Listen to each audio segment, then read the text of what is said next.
محمد شمیم صاحب کا ہے، تو کہتے ہیں کہ دلیل دی جاتی ہے کہ ہر نفس جو کرتا ہے وہ پہلے سے طے شدہ ہے، پھر ہم اچھے اور برے عمل و فعل کیسے کریں یا کرتے ہیں؟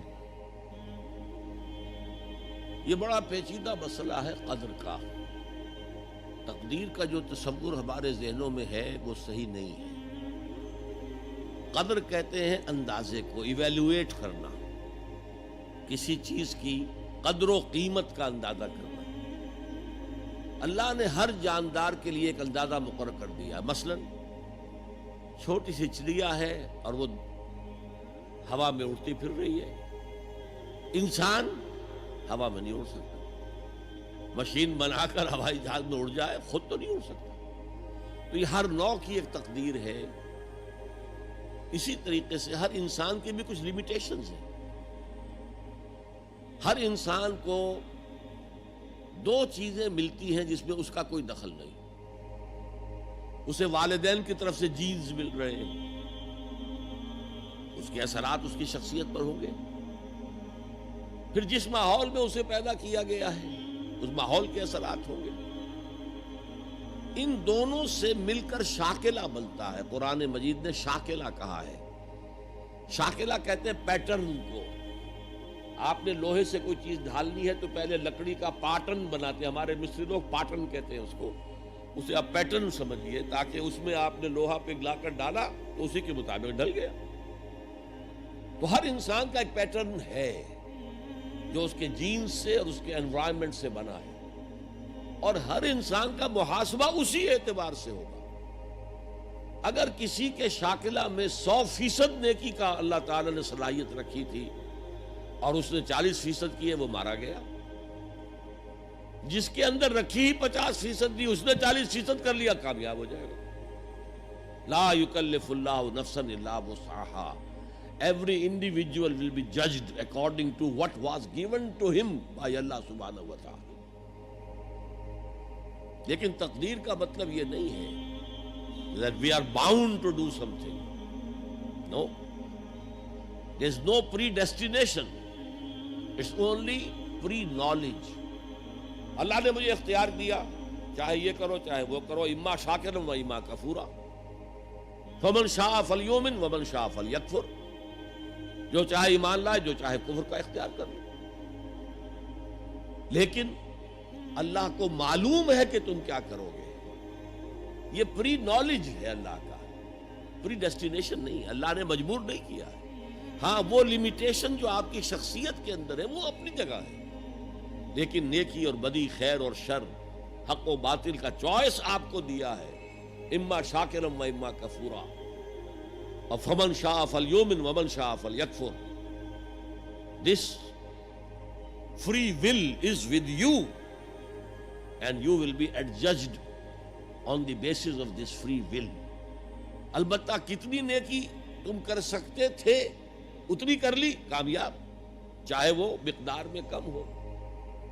اب جب غزوہ تبوک کے موقع پر حضور نے مسلمانوں سے کہا یہ جیش العسرہ ہے، ساز و سامان چاہیے، اب لاؤ پیسے پیش کرو، حضرت ابوبکر نے اپنا سارا اثاثہ لا کر رکھ دیا۔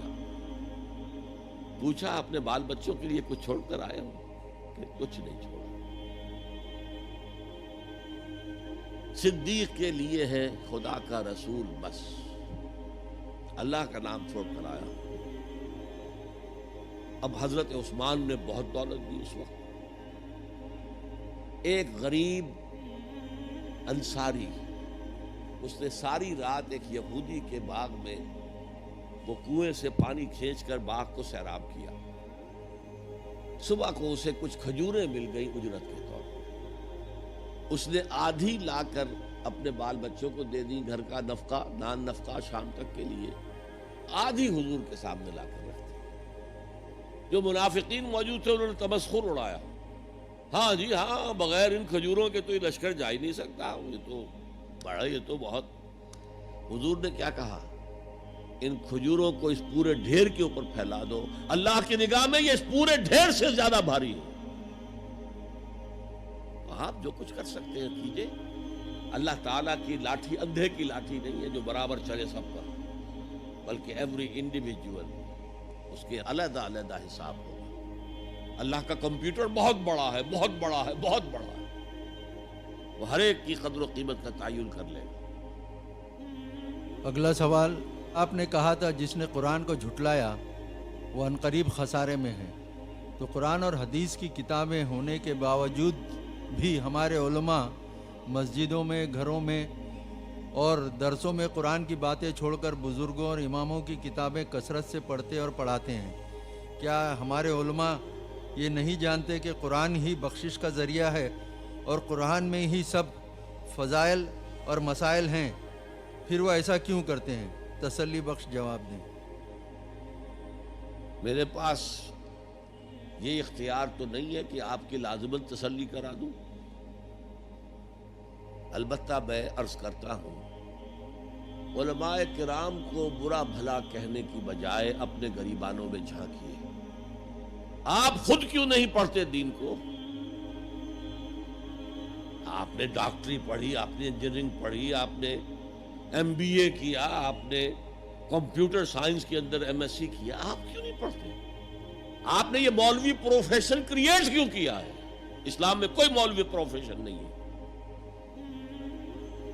اسلام میں نہ پاپائیت ہے نہ برہمنیت ہے۔ ہر مسلمان کو اس قابل ہونا چاہیے کہ نماز پڑھائے، ہر مسلمان کو اس قابل ہونا چاہیے اپنی بیٹی کا نکاح خود پڑھائے، ہر مسلمان کو اس قابل ہونا چاہیے کہ اپنے باپ کا جنازہ خود پڑھائے۔ جو دعا اس کے دل کی گہرائی سے نکلے گی وہ کسی عالم دین کے دل سے نکل سکتی ہے۔ تو اصل میں ہم نے اختیار کیا دنیاوی تعلیم، جس میں پیسہ ہے، جس میں عزت ہے، جس میں گلیمر ہے، جس میں اونچے کیریئر ہیں، اور ہم نے باقی کام چھوڑ دیا ہے علماء کے، تو پھر ان پر تنقید کرتے ہیں۔